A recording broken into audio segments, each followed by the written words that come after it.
welcome to another video for mindful eating. I'm just showing you a very quick snack recipe again. I'm doing light snack bites that you can have throughout the day.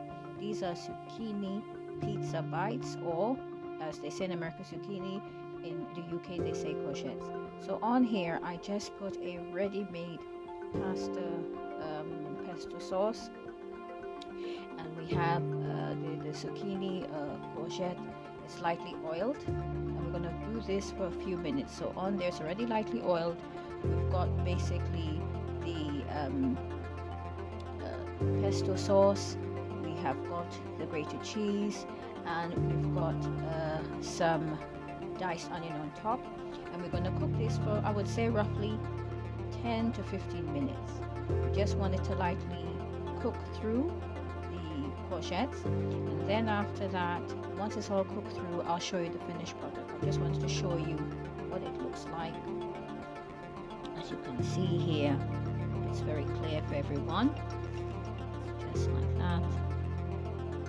As you can see, there it is. And this is going to go in the oven for, I would say, maybe 170 for 15 to 20 minutes. And once it's finished, I'll show you the finished product.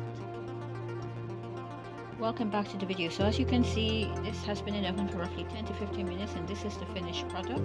As you can see, it's all fully cooked. You don't need to do it too much. You just want it where it's all melted through. You can have this as a light snack, or once again as a canapé recipe. But you can have this in the day. Now, if you're vegetarian or vegan, obviously, if you're vegan, you can use a vegan-based cheese and add your other herbs on it as well. Obviously, if you're vegetarian, you can eat dairy, so this is fine. And you can add any other toppings you want to this. I hope you enjoyed this quick recipe for zucchini or courgette pizza bites. Thanks for watching, and see you again soon.